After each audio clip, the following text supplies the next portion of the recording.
Live షోకి తిరిగి స్వాగతం. హైదరాబాద్ ఇలా మనసు గెలిచాం. హైదరాబాద్ గ్రేటర్ హైదరాబాద్ కార్పొరేషన్ ఎన్నికల్లో కూడా టీఆర్ఎస్ దే విజయం అన్న మంత్రి కేటీఆర్ తారక రామారావు గారి వ్యాఖ్యలతో ఏకీపిస్తారా అంటే 57% మంది అవునని, 43% మంది కాదంటున్నారు. ఇక అతిథుల పరిచయం శ్రీ దిలీప్ కుమార్ గారు, శాసన మండలి మాజీ సభ్యులు, భారతీయ జనతా పార్టీ ఉపాధ్యక్షులు.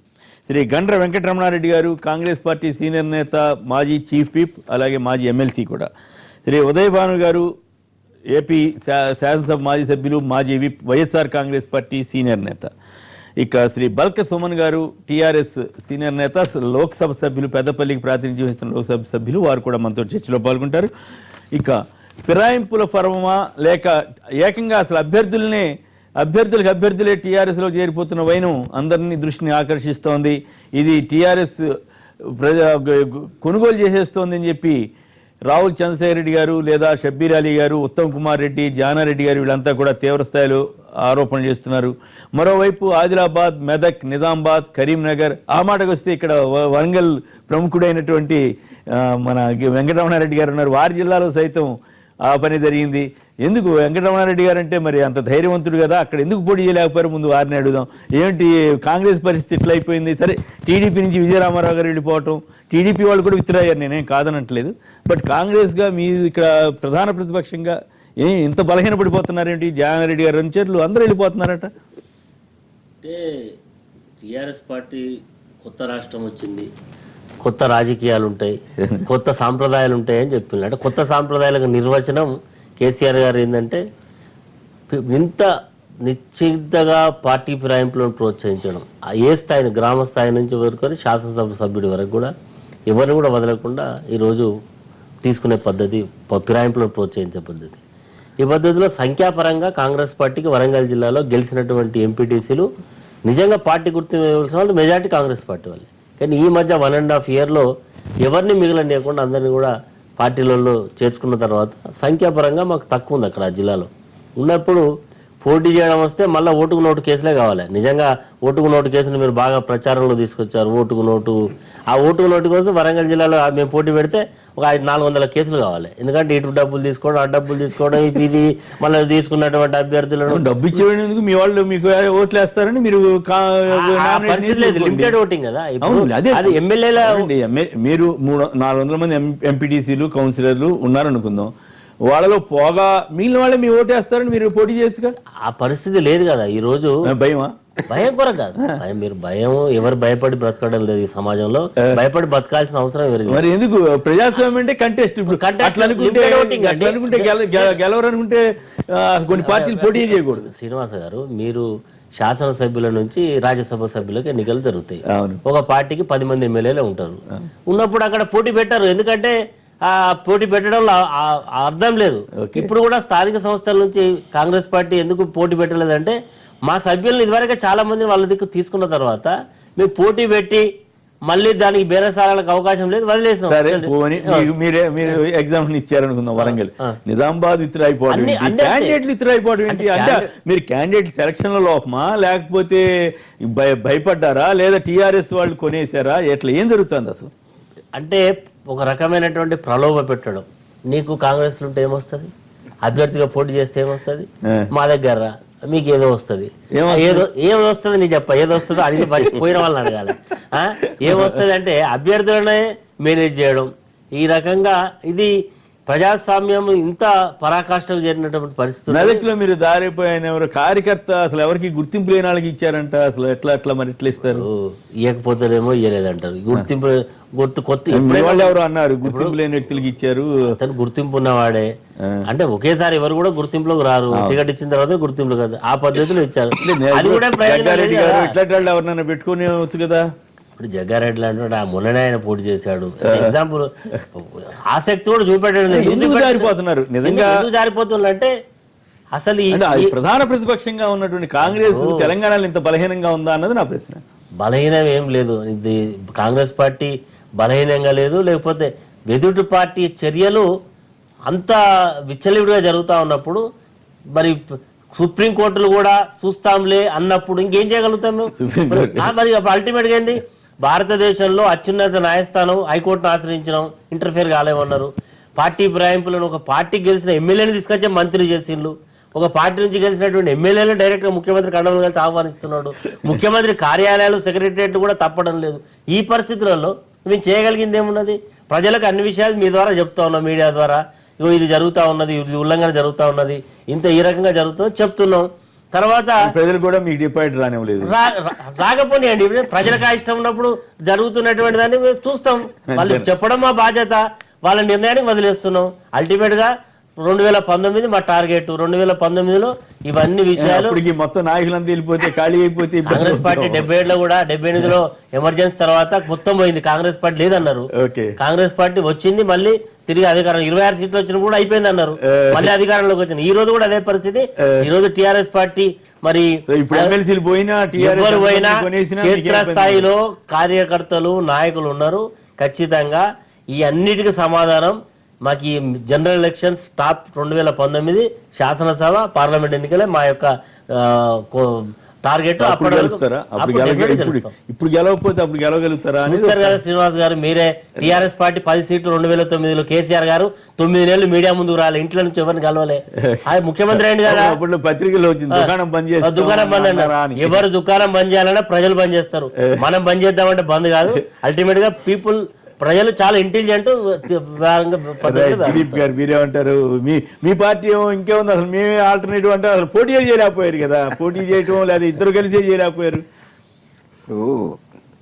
మీ వారు అన్నట్టు ప్రజలు అంతేమని నేతలు కానీ, బట్ వ్యవస్థను కాపాడాల్సిన బాధ్యత ఈవెన్ అధికార పక్షంలో ఉన్న వాళ్ళకు కూడా ఉంటుంది. It's a democracy. ఈ డెమోక్రసీలో ప్రజాస్వామ్య విలువలు కాపాడబడుతున్నాయా లేదా అనేది మీలాంటి వారు మాలాంటి వారు ఆవేదన చెందారు. పార్టీలకు అతీతంగా చూసినా కూడా ఈ రోజు ట్రెండ్ మీరు ఒక మాట ఏది భయమా అని, నిజంగా కూడా భయమే. ఎక్కడ నేను షబ్బీర్ అలీ లాంటి వాడు నువ్వు ముఖ్యమంత్రి వ్యతిరేకంగా మాట్లాడి చంపేస్తామని ఫోన్ చేసాడని పేపర్లో వచ్చింది.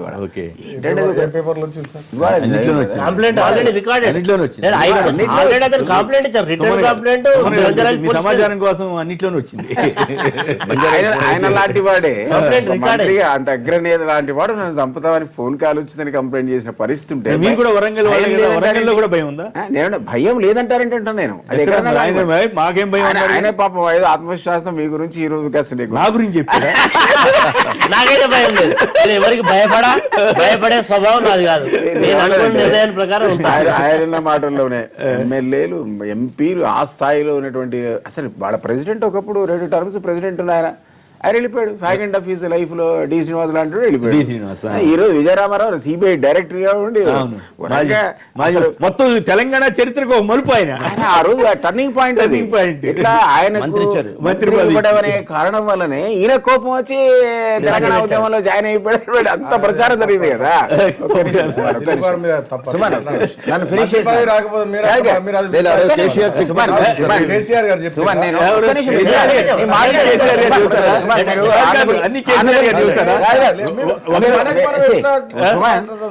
మెంబర్ ఆఫ్ పార్లమెంట్ నేను మాట్లాడక మీరు అన్ని కలిపి తర్వాత నేనేమంటానంటే 1969 యాజిటేషన్ లో నేను అరెస్ట్ అయినండి. 69 ఉద్యమంలో అరెస్ట్ అయినాను. ఇప్పుడు మొన్న 10 సంవత్సరాలు నా ఉద్యోగ సరైన రిజైన్ చేసి వచ్చిన తెలంగాణ ఉద్యమం కోసం 17 సార్లు అరెస్ట్ అయినా. నాకు తెలంగాణ ఇప్పుడు నేనది చంద్రశేఖరరావు గారు నాయకత్వ బాధ్యతలు తీసుకుని ఉద్యమాన్ని తీవ్రతరం చేయడంలో అనుమానమే లేదు. చెన్నారెడ్డి అదే పని చేశాడు, ఆల్రెడీ ఉన్న మూవ్మెంట్ లీడ్ చేశాడు ఆయన. అదే జయశంకర్ లాంటి వాళ్ళు తెలంగాణ ఉద్యమ వేదిక పెట్టుకుని విద్యావంతుల వేదిక పెట్టుకుని సుదీర్ఘకాలం ఆ జ్యోతిని ఆరకుండా వెలిగించారు. ఆ సందర్భంలో మీరు చెప్పినటువంటి కాంటెస్ట్ ఒకటి ఏర్పడ్డది. అది కారణం ఏదైనా కావచ్చు. డెఫినెట్ గా ఆయన అందరూ ఆయన ఇంటికి పోయి అడగడం, ఈయన ఆల్రెడీ అడిగి ఉండడం పార్టీ మీద. అంటే బాలకృష్ణ సుమన్ గారు కూడా సమాధానం చెప్పాలంటే కుర్రాడు అప్పుడు ఇంకా చదువుకుంటున్నాడు. 9లో మంత్రి పదవి ఇచ్చి ఉంటే కేసీఆర్ గారిని మన వైఎస్ రాజశేఖర గారు అనేక సార్లు చంద్రబాబును ఉద్దేశించి టీఆర్ఎస్ వాళ్ళని ఉద్దేశించి కేసీఆర్ గారికి మంత్రి పదవి ఇచ్చి ఉంటే అసలు ఈ ఉద్యమం వచ్చేదా, ఈ పార్టీ వచ్చేదా అని అన్నాడు కదా.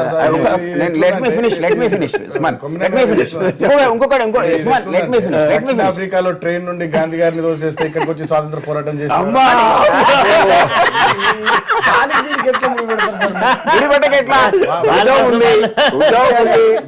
దిలీప్ గారు గతంలో కేసీఆర్ గారితో ఉన్నారు. అందుకనే వద్దు ఆ టాపిక్ చాలా దిలీప్ గారు నాకు కూడా చాలా తెలుసు. ఏమంటున్నా ఉద్యమ పోరాటం చేసావు కదా ఉస్మానియాలో ప్రభుత్వానికి సంబంధించి ఒక ఎలక్షన్ వచ్చినప్పుడు అప్పుడే గుత్తా సుఖేందర్ రెడ్డి గారు, కేసీఆర్ గారు శ్రీరామ్ సార్ ప్రాజెక్టు డ్యామ్ మీద మాట్లాడుకున్నట్టుగా చాలా మంది చెప్తారు. అది వేరు. అదే కేసీఆర్ గారు 96 అప్పటి నుంచి చర్చ ఉంది, చాలా సందర్భాల్లో వస్తా ఉంది. ఇప్పుడు 99 లేదో అయితే ఇట్లా అది కరెక్ట్. నేను స్ట్రైట్ గా మంత్రి తక్కువ చేయట్లేదు, ఆయన ఉద్యమాన్ని తక్కువ చేయట్లేదు. చరిత్రను తుడిచేయలే కదా. ఎన్ని మాట్లాడాలో మా కేసీఆర్ గారి మీద ఇల్లు అన్ని మాట్లాడి అన్ని వేనే సార్. ఇంకా అదే పాడిందే పాడరా పాదిపల అది కాదు. ఒకటి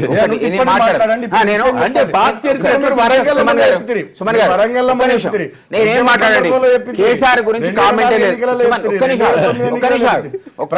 కేసీఆర్ పక్షం ఉంటే ఇంకా కేసీఆర్ గురించి అసలు మాట్లాడండి. నేను వ్యక్తిగతంగా కేసీఆర్ గురించి మాట్లాడడం మానేస్తాను. ఒకటే విషయం, ప్రజాస్వామ్య పద్ధతిలో ఈ రోజు వ్యవస్థలో ఎలక్ట్ అయిన పార్టీకి కట్టుబడి ఉండే వ్యవస్థ ఉందా? ఈ సిచ్యువేషన్ ఈ రోజు ఉందా అండి? అది ఎమ్మెల్యేలు కావచ్చు, ఎంపీలు కావచ్చు, జడ్పీటీసీలు కావచ్చు, ఎవరైనా సరే గ్రామ స్థాయి నుంచి టాప్ లెవెల్ ఉన్నటువంటి నాయకులంతా కూడా ఒకే పార్టీ వైపు ఎందుకు పోతున్నారు? అసలు అధికారంలో ఉన్నటువంటి ఆకర్షణ ఏంటి చెప్పండి నాకు. అంటే ప్రజలకు సేవనా? నిజమా? మీరు చెప్పండి. ప్రజలు అంత ఉద్యమ తీవ్రత ఉన్నప్పుడు 119 మంది స్థానాలకు ఇక్కడ పోటీ జరిగితే 63, 62 మనకు ఒక మ్యాండేట్ ఇచ్చారు, ఆయన ముఖ్యమంత్రి అయ్యాడు. మిగిలిన పార్టీలు ఉన్నాయనే విషయాన్ని ప్రజలు గుర్తించే కదా ఓ కాంగ్రెస్ కు, ఎంఐఎం కు, టీడీపీ గెలిపించి పంపించారు. ఆ ప్రజలు బహుపార్టీ వ్యవస్థలో ప్రజలు నీకు తీర్పిచ్చి పంపిస్తే నువ్వు డిసైడ్ చేస్తే ఎట్లా? అధికారంలో ఉంటే తప్ప నా కార్యకర్తకు పని కాదు, నాకు పని కాదు, నేను డిసైడ్ చేసుకొని దూకి వ్యవస్థను ఈ రోజు చిన్నాభిన్నం చేస్తున్నారన్నదే మాట్లాడుతున్నాను. అవును కదా. అంటే ఇంకోటి కూడా ఉంది. నిన్న ఒక పత్రికలో ఒక ఇంట్రెస్టింగ్ విషయం ఒకటి వచ్చింది. ఆయన రాజేంద్ర నగర్ ఎమ్మెల్యే ప్రకాష్ గౌడ్ గారు చంద్రబాబు గారితో మాట్లాడుతూ ఒక డౌట్ వ్యక్తం చేశారు. మీరు కేసీఆర్ గారు ఒక అండర్స్టాండింగ్ వచ్చారంట కదా, టీడీపీ ఏపీలో టీడీపీకి, ఇక్కడ తెలంగాణలో టీఆర్ఎస్ కి మా ఎదురు పోటీ పడకుండా జాగ్రత్తగా ఎవరికాలు డెవలప్ చేసుకోవాలనుకున్నారంటే ఆయన ఆగ్రహం వ్యక్తం చేశారట. అట్లా చెప్పారు. ఆయన చీఫ్ పాలిటిక్స్ నమ్మొద్దు, నేను రేపు నుంచి గ్రేటర్ హైదరాబాద్లో నేను కూడా వస్తానని చెప్పారట. సో అట్లా రాజకీయాల్లో ఏమైనా ఎవ్రీథింగ్ ఇస్ పాసిబుల్ అండి. అంతకుముందు మిత్రుడు అన్నట్టు ఉంటే ఉండొచ్చు 10 మంది సభ్యులే. ఒక దశలో ఆయన అసలు పాపం పార్టీ కూడా మూసుకుందాం అనే పరిస్థితి వస్తే రావచ్చు. కానీ ఆ ప్రజా ఉద్యమం అట్లా వచ్చింది. ఇద్దరు ఉంటే ముగ్గురు ఉంటే దిలీప్ గారు లాంటి వాళ్ళు కూడా కేసీఆర్ విడిచిపెట్టిపోయినా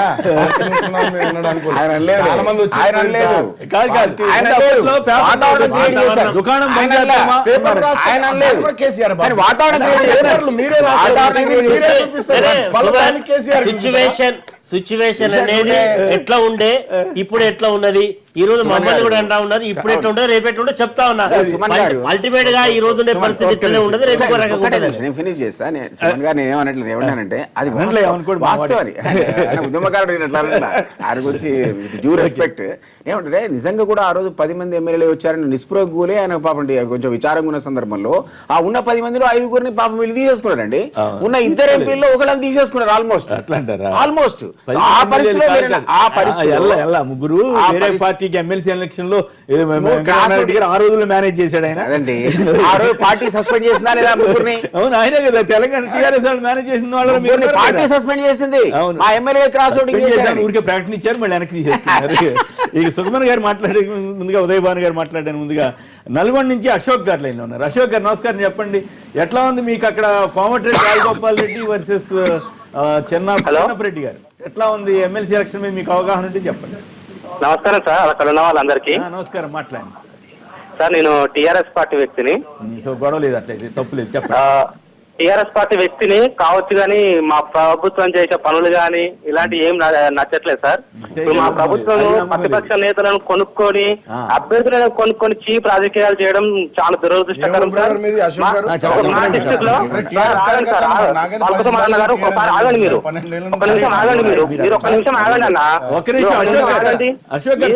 మేము కూడా ఉద్యమాలు చేసాం అన్న, మేము కూడా స్టూడెంట్సే. నేను చెప్పేది వినాలి. నమ్మట్లేదని చెప్పే కదా మీరు ఒక్క నిమిషం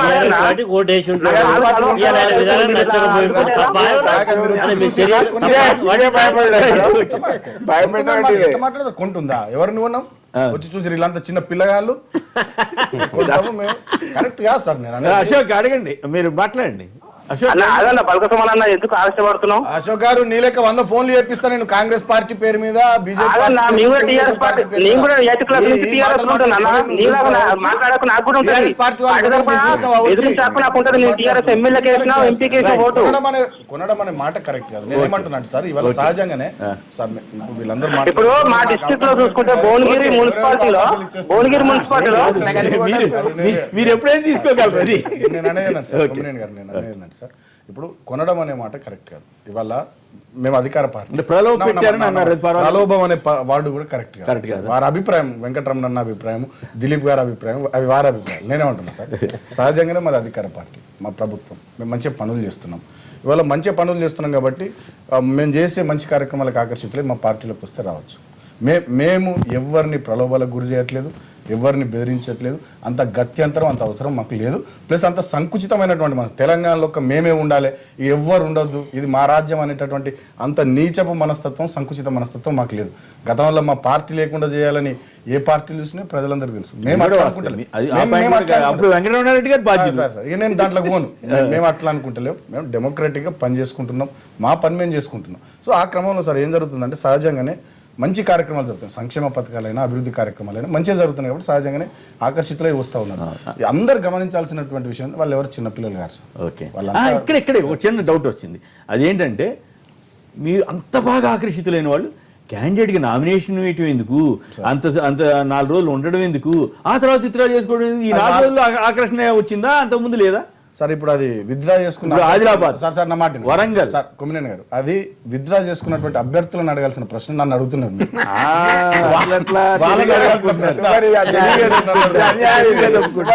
కావాలంటే మీకేమైనా డౌట్ ఉంటే నేను క్లియర్ చెప్తున్నా. ఎన్టీవీ ఆంధ్రప్రదేశ్ రాష్ట్రంలో ఈ రాష్ట్రంలో కోట్ల మంది చూస్తారు. మీకేమైనా డౌట్ ఉంటే ఎవరినన్నా అభ్యర్థిని విత్డ్రా చేసుకున్న అభ్యర్థిని లైన్ చెప్పాడా తీసుకొని టీఆర్ఎస్ పార్టీ ఈ ప్రభుత్వం మిమ్మల్ని ఎవరైనా ఏమైనా ప్రలోభాల గురించి తీసుకోండి సార్ లైన్ లో. ప్రజలు పోటీ ఎందుకు చేస్తారని నా ప్రశ్న. ఇప్పుడు నాకు తెలిసి ఇప్పుడు ఆయన ఎవరో నిర్మల్ మన మాజీ ఎమ్మెల్యే మహేష్ రెడ్డి గారిని అడిగితే నేను చేయలేను అన్నాడంట. ఓకే అయిపోయింది. ఈయన చేస్తానని ఆయన ఎట్లా చేశాడు, చేసిన తర్వాత ఎట్లా విత్డ్రా అయ్యాడు? సహజంగానే సందేహాలు వస్తాయి కదా. వాళ్ళని అడగండి సార్. మీరు వాళ్ళని అడగాల్సిన ప్రశ్న నన్ను అడిగితే మా టీఆర్ఎస్ అభ్యర్థుల గురించి, మా పార్టీ విధానం గురించి, మా ప్రభుత్వ పద్ధతుల గురించి నన్ను అడిగితే నేను సమాధానాలు చెప్తాను. మీరేదో విత్డ్రా చేసుకున్న ఏం చెప్పారు, వాళ్ళు ప్రలోభ పెట్టారని, ఆయన భయపెట్టారని, ఏ రకంగా భయపెట్టారని అడగాల్సిన బాధ్యత క్లియర్గా మేము చెప్తున్నాము. భయపెట్టేటటువంటి భాష వాడింది ఎవరు సార్? మొన్నటి వరంగల్ ఉప ఎన్నికల్లో అట్లా మాట్లాడింది ఎవరు? మా కేసీఆర్ గారిని ఇష్టం వచ్చినట్టుగా తిట్టింది ఎవరు? బుద్ధి చెప్పాలని అందరు ఏకమై మాట్లాడింది ఎవరు? అదంతా వాళ్ళ పద్ధతి. మా పద్ధతి అది కానీ కాదు. మేము మంచిగా పని చేసుకుంటూ పోతాం. వీళ్ళు మమ్మల్ని ఎన్ని తిట్టినా అవి మాకు దీవెనలు అనుకుంటాం. మా ప్రతిపక్షాలు మమ్మల్ని ఎన్ని విమర్శించినా ఎన్ని తిట్టినా దీవెనలు అనుకుంటాం. మా పని మేము మంచిగా చేసుకుంటూ పోతాం. దీనికి సంబంధించి మేము ప్రలోభ పెట్టడం కానీ భయపెట్టడం కానీ లేదు. ఒకటి మీరు గుర్తు విజయరామారావు గారు మీ దాంట్లో చేరిపోతాడు. విజయరామారావు గారు డీజీపీ, మన మాజీ డైరెక్టర్, మాజీ మంత్రి, మొత్తం చరిత్రను తిప్పారని ఇప్పుడే ఆయన చెప్పారు. చరిత్రలో ఒక చరిత్రను తిప్పింది దిలీప్ గారికి తెలుసు. అయితే నేనేమంటున్నానంటే చేరికలు టీఆర్ఎస్ పార్టీలు ఇవ్వాలని కొత్త కాదు. మీరు ఒకటి గమనించాలి. ఇదేదో వీళ్ళంతా ఏం చేస్తున్నారంటే మా ప్రతిపక్షాల సోదరులు ఇదేదో ఇప్పుడే టీఆర్ఎస్ పార్టీ ఎమ్మెల్సీ ఎన్నికలు వచ్చినాయి కాబట్టి అందరినీ చేర్చుకుంటున్నదని మా మీద బురద చల్లే ప్రయత్నం చేస్తున్నారు. ఎన్నికలు రాకముందు మా దాంట్లో చాలా మంది చేరినారు. ఉద్యమ సందర్భంలో మా పార్టీలో చాలా మంది ఒక ఎత్తు అయితే మారిపోవడం అనేది ఒక ఎత్తు. అంటే చేరికలు ఇవాళ కొత్త కాదని చెప్తున్నాను. కేసీఆర్ గారు ఒక్కరే కదా సార్. 2001లో పార్టీ స్థాపించినప్పుడు కేసీఆర్ గారు ఒక్కరే. ఇవాళ ఇంతమందిని జమైన పోను 2004లో కొంతమంది, 9కి కొంతమంది, 14కి కొంతమంది, ఇవాళ కొంతమంది. ఇట్లా చేరికలు అనేటివి ఇవాళ కొత్త కాదు టీఆర్ఎస్ పార్టీ. అది వేరే విషయం. చేరికలు కొత్త కాదు, రాజీనామాలు కొత్త కాదు. రాజీనామాలు కొత్త కాని పార్టీకి చివరికి రాజీనామాలు ఆమోదించలేని పరిస్థితి రావడం అనేది చాలా ఆశ్చర్యం కలిగిస్తుంది. అది దయనీయమైనటువంటి సిచ్యువేషన్ కాదా?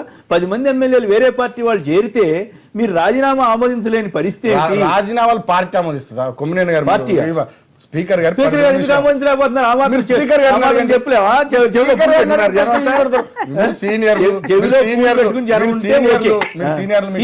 అడగాల్సిన బాధ్యత నా మీద ఉంది కాబట్టి అడుగుతున్నా. అదే మీకు అప్రతిష్ట, మీకు ప్రతిష్ట. మీరు అప్పట్లో ఏం చెప్పాడు? ఎస్ నువ్వు రాజీనామా చేయి అని స్పీకర్ దగ్గర ధర్నా చేశారా లేదా ఆ రోజుల్లో? మీ దగ్గర మంత్రులుగా ఎట్లా ఉన్నారు, ఎమ్మెల్యేలు ఎట్లా ఉన్నారు మీ దగ్గర, ఇతర పార్టీల ఎట్లా? నాకు ఒకటి చెప్పండి. ఇవాళ మేము ప్రభుత్వం అయ్యి మేము ధర్నాలు చేస్తుందా?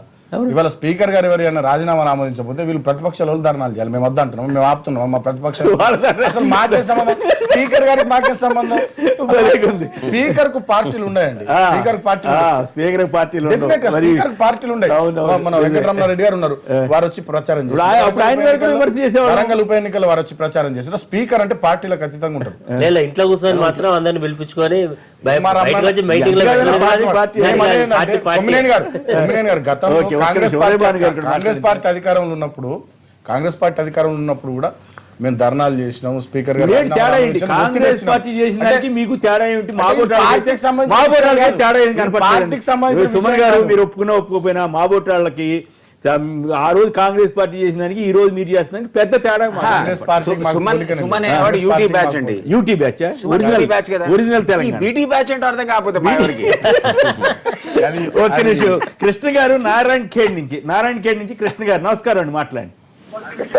నమస్కారం, మాట్లాడండి ప్లీజ్. నమస్కారం సార్. నమస్కారం సార్. కాంగ్రెస్ పార్టీ ఏదైతే చేస్తుంది కదా సార్, ప్రతిపక్షంగా ఉండడం కాంగ్రెస్ పార్టీ కరెక్ట్ అండి. ఎందుకంటే టిఆర్ఎస్ పార్టీని ఉద్యమ పార్టీగా ఉన్నప్పుడు చాలా గౌరవపడే వాళ్ళం టిఆర్ఎస్ పార్టీ అని. ఓకే. కానీ ఇప్పుడు అది రాజకీయ పార్టీ అయిన తర్వాత దాన్ని చూస్తేనే బాధేస్తుంది సార్ మాకు. టిఆర్ఎస్ పార్టీ అంటే ఎందుకు మరి ఓట్లు బాగా ఓట్లు వేస్తున్నారు sir. Warangal is different, Narayankhed is everything different sir. ఎక్కడ తేడా వచ్చింది మీకు టిఆర్ఎస్ కి?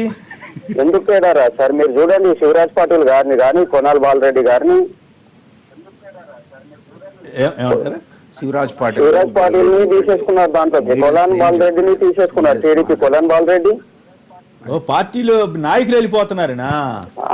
నాయకులు పోయిన ప్రాబ్లం లేదు సార్, ప్రతిపక్షం లేకుండా చేస్తున్నారు కదా. ప్రజల వాయిస్ వినిపించాలంటే ప్రతిపక్షాలు ఉండాలి కదా. ఉండాలా? అన్ని వాళ్ళే వినిపిస్తారేమోలే కానీ. ఉదయభాను గారు, ఇక్కడ మీరేమంటారు? ఏపీ పరిస్థితి ఏంటి, ఇక్కడ పరిస్థితి ఇక్కడ చెప్తా. వారు చాలా స్పష్టంగా కృష్ణ అనేటటువంటి అంటే వాళ్ళ ఆవేదన అంటే ఆయన ఒక అభిప్రాయం చెప్పారండి. ఆయన నార్మల్ పర్సన్ గా మాట్లాడాలి. వారు మాట్లాడిన మాటలలో అర్థమవుతుంది ఆయన ఒక పార్టీకి సంబంధించినటువంటి వ్యక్తి అని. అంటే అవి వాళ్ళ అభిప్రాయాలు, సామాన్య ప్రజల అభిప్రాయాలు చిత్రీకరించదు. వాళ్ళ పార్టీలలో కార్యకర్తలు ఉంటారు, నాయకులు ఉంటారు. ఏ పార్టీ అభిప్రాయాలు, ఎవరి అభిప్రాయాలు, ఎవరి మనోభావాలు వారి, వాటిని ప్రజల అభిప్రాయాలుగా చిత్రీకరించే ప్రయత్నం చేస్తున్నారు వీళ్ళు. ఆయన ఒక అభిప్రాయం చెప్పండి. సుమన్ గారు, అంటే మీ ఉద్దేశం ఏంది? ఈ రాష్ట్రంలో ఏ రాజకీయ పార్టీ ఉండొద్దు, టిఆర్ఎస్ పార్టీ ఉండాలా? ఉండకుండా మేము చేస్తాము, మా దగ్గర అధికార బలం ఉంది, ఇబ్బంది పెడతాము.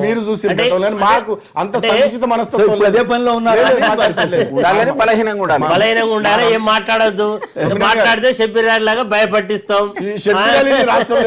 రాష్ట్రంలో దేశంలో ఎవరైనా భయపెట్టిస్తారా?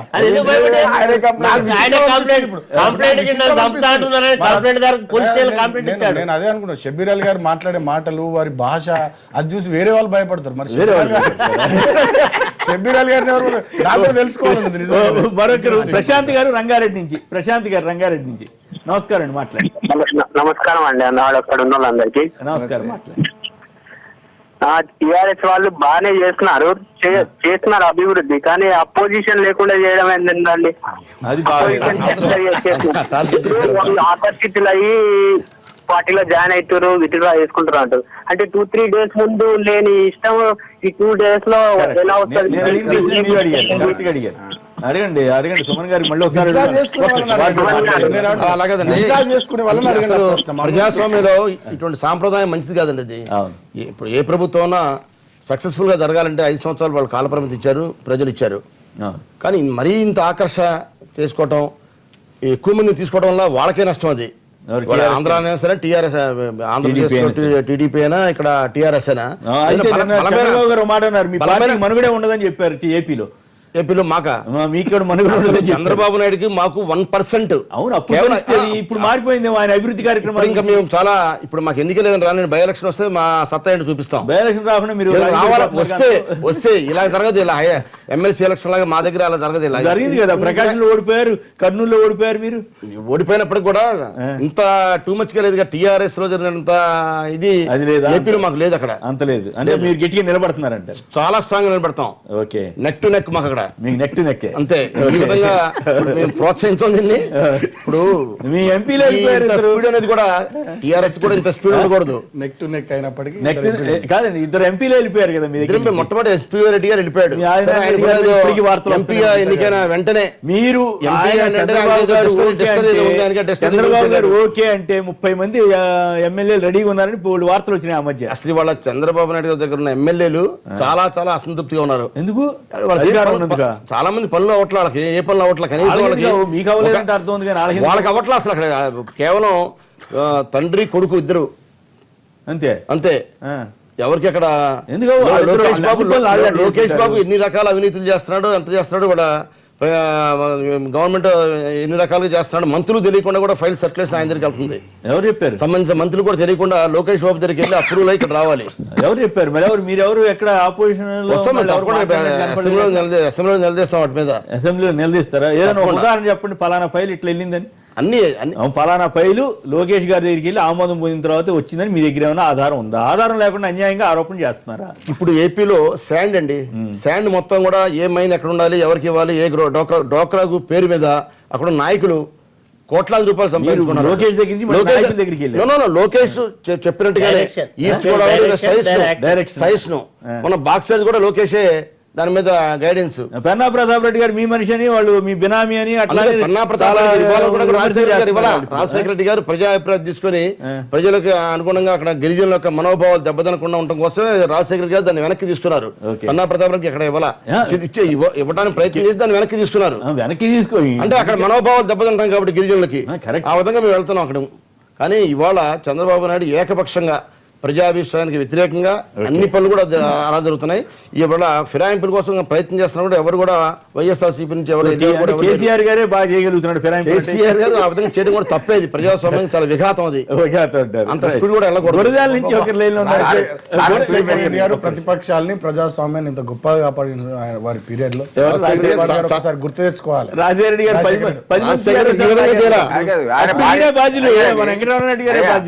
గారు భార్యకు తమ్ముళ్ళకు కట్టు అనేసి డైరెక్ట్ చేస్తున్నారు కదా. ఎమ్మెల్యేలకు వాళ్ళు పక్క వాళ్ళకి వేసాడు కానీ వీళ్ళు డైరెక్ట్ చేస్తారు. అది తేడా పక్కలకి వేసారు కదా. ఇప్పుడు ఎమ్మెల్యే వస్తాడు అంటే ఎమ్మెల్యే కొడుకేసి ఆహ్వానించుడు. శ్రీనివాసరావు వస్తే ఆయన భార్య కేసులు, మందాటి సత్యనారాయణ కొడుకు కేసుడు. కానీ ఇట్లా గెలిచినటువంటి ఎమ్మెల్యేల కేసులు వీళ్ళే నేర్పుతా ఉన్నారు. ఇది అది అది పక్క లోపల లోపల మాకు అటువంటి చేస్తాం. వాళ్ళు మా పార్టీ విధానాలు చూసి ఆకర్షితులై, ప్రభుత్వం చేసే పనులు చూసి ఆకర్షితులై వస్తున్నారు. వస్తే మేము పార్టీలోకి ఆహ్వానించినాం. వీళ్ళందరూ ఎక్కువైపోతే పుట్టి మునుగుద్దంట. 78 ఇట్లాగే ఏమైంది, మొత్తం 60 మంది జనతా పార్టీ వాళ్ళు, 30 మంది కాంగ్రెస్ వాళ్ళు, అందరూ ఒక వడ్డే సోమనాథరావు, అశోక్ గజరాజు ఇట్లా 2-3 తప్పితే మొత్తం 90 మంది చేరారు. 270 మందికి వెళ్ళింది. 270 మందికి వెళ్తే ఎన్టీ రామారావు వచ్చాడు, డబేలా పడిపోయింది. అంటే మాది మునుగుద్దా? నేను అంటలేదు, అట్లా జరిగే అవకాశం.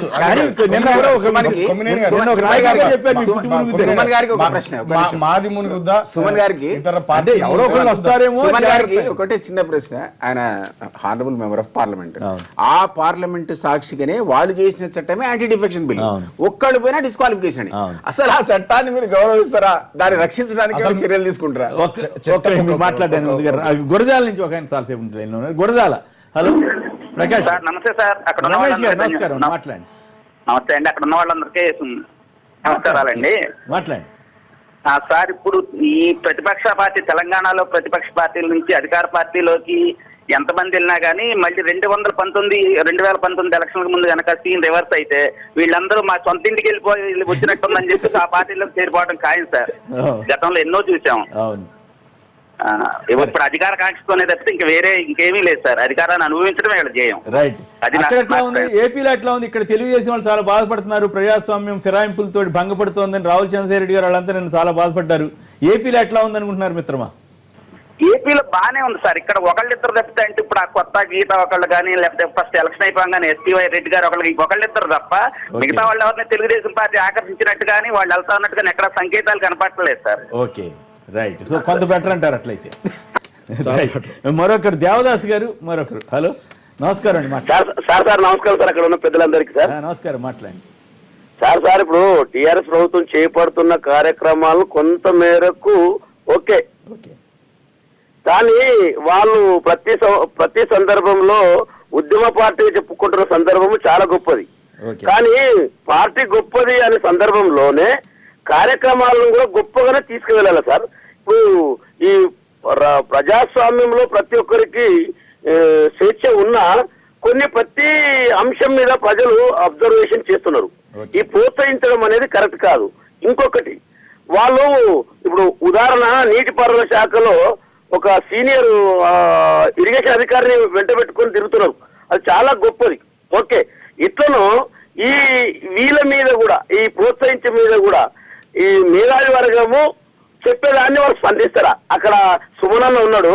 సుమనన్న సరే క్యాంపస్ స్టూడెంటే కావచ్చు, ఎంతో కొంత మాకు కూడా అంటే మొదటి టిఆర్ఎస్ పార్టీ పెట్టినా పోద్దు, మేము ఒక పల్లెటూరు నుంచి మేము కరీంనగర్ లో పెట్టిన మీటింగ్ కు సొంత డబ్బులు పెట్టుకుని ఒక జీపు మీద పెట్టుకుని వచ్చినాం. అయితే ఈ పార్టీ మీద ఎన్నో ఆశలు ఉన్నాయి. అంటే కొత్త సీసాలో పాత సారా లాగానే కొన్ని కార్యక్రమాలు చేపడుతున్నారు. అది కరెక్ట్ కాదు. ప్రజలు గమనిస్తారు అనేది గుర్తించుకోవాలి. ఇప్పుడు ఎవరు ఎన్టీ రామారావు ఏం చేయలేకపోయాడు, ఇందిరాగాంధీ ఏం చేయలేకపోయింది, వైఎస్ రాజశేఖర రెడ్డి ఏం చేయలేకపోయాడు, రేపు కేసీఆర్ కూడా ఏం చేయలేకపోతాడు. ఎందుకంటే మీరే వర్గము ఇప్పుడు ఇది నిన్న మొన్న పుట్టిన పార్టీ అని చెప్పుకుంటున్నారే.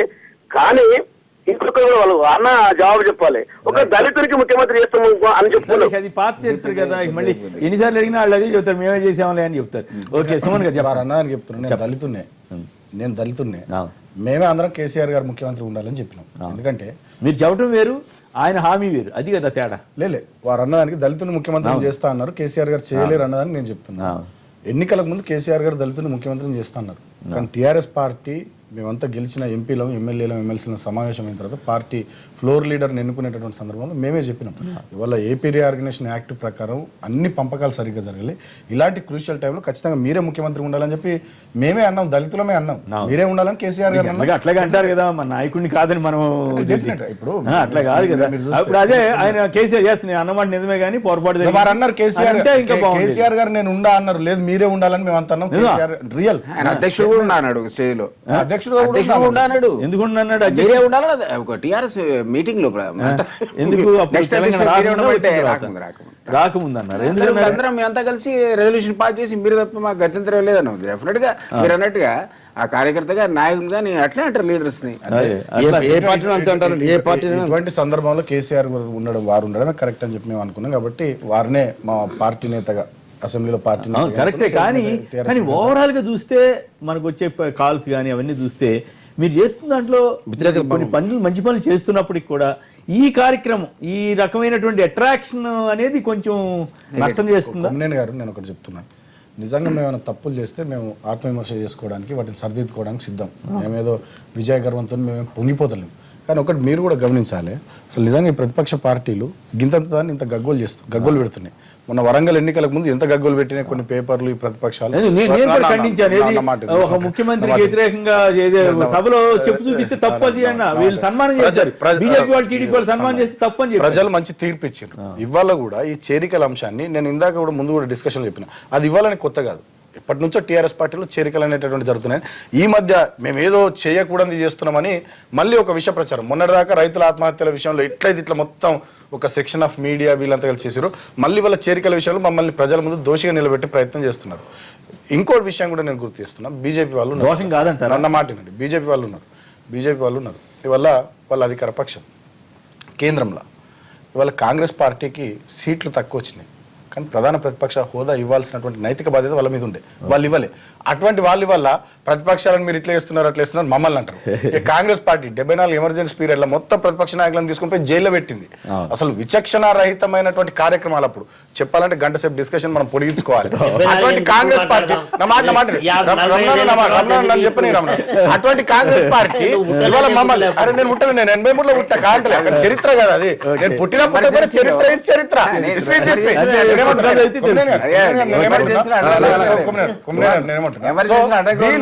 వీళ్ళు ఇవాళ ప్రతిపక్షాలకు ఇదైపోతుందని గగ్గోలు పెట్టడం కరెక్ట్ కాదన్నది నేను అంటున్నా. రెండో విషయం కూడా నేను చెప్తున్నా, ఎస్ ఇవాళ మేము అవునన్నా కాదన్నా ప్రభుత్వము ప్రభుత్వంతో పాటు మేము ఒక పార్టీ, మేము పార్టీగా ఇక్కడ ఉండాలి, నిలదొక్కుకోవాలి, చాలా బలంగా తయారు కావాలి. మేము బలంగా ఉండడం ఎంత ముఖ్యమో వీళ్ళు బలహీనంగా ఉండడం కూడా మాకు అంతే ముఖ్యం. డెఫినెట్ గా చేరికల్ని ప్రోత్సహిస్తాం. మా అభివృద్ధి కార్యక్రమాలు చూసి మా పార్టీలోకి వచ్చి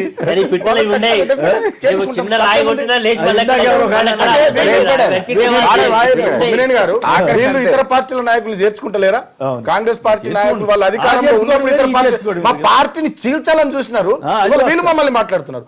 బీజేపీ పార్టీ నాయకులు వాళ్ళు కూడా ఎవరిని పడితే వాళ్ళని చేర్చుకున్నారు. వాళ్ళ శివసేన మిత్రపక్షం సురేష్ ప్రభు గారిని తెచ్చుకోలేరా కేంద్రంలో? అంటే వాళ్ళు చేస్తేనేమో అదన్నట్టు ఇంకోటి చేస్తే ఏదో అధికారులు లేనప్పుడు ఆయన ఎంపీ కానప్పుడు తీసుకున్నారు ఇక్కడ పాయింట్ ఏంటంటే ఆదిలాబాద్ లో నామినేషన్ వేసిన ఆయన విత్డ్రా అయిపోయాడు, వరంగల్ లో విత్డ్రా అయిపోయాడు, నిజామాబాద్ లో విత్డ్రా అయిపోయాడు, మెదక్ లో విత్డ్రా అయిపోయారు.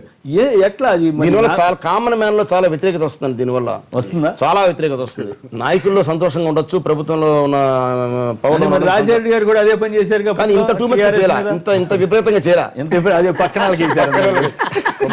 ఇంకోటి కూడా మీరు ఇంత అంటున్నారు, వీళ్ళంతా మా సోదరులంతా ఇన్ని మాట్లాడుతున్నారు, వాళ్ళని చేర్చుకున్నారు, పోటీ లేకుండా ఏకగ్రీవం చేసుకున్నారు, అది చేసుకున్నారు, ఇది చేసుకున్నారు. మరి పోటీలో ఉండేటటువంటి అభ్యర్థులు మేము పోటీ పడలేమని చెప్పి అనుకుని వాళ్ళు చెప్పండి, వాళ్ళ బలాబలాలు నిర్ధారించుకున్న తర్వాత డెఫినెట్ 771 ఉన్నాయండి ఆదిలాబాద్ లో, 500కు పైగా మాకున్నాయి, ఆల్మోస్ట్ 600 దాకా మాటినండి. వేరే వాళ్ళు గెలుస్తారా?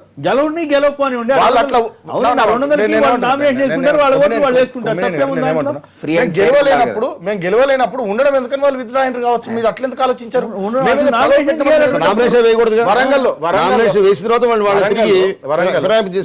చాలా మంది మా ఆదిలాబాద్ జిల్లాలో కాంగ్రెస్ పార్టీ నామినేషన్ వేయలే, కరీంనగర్ లో కాంగ్రెస్ టీడీపీ అభ్యర్థులు నామినేషన్ వేయలే. వీళ్ళ కాంగ్రెస్ టీడీపీ మేము భయపెట్టాలి, వీళ్ళు మమ్మల్ని భయపెట్టకుంటుంటే చాలు కాంగ్రెస్ వాళ్ళు. ఒక్క నిమిషం.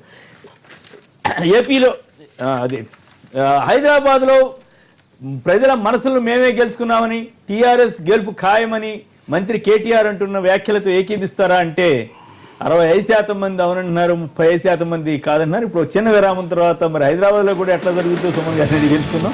ఇప్పుడు చిన్న విరామం తర్వాత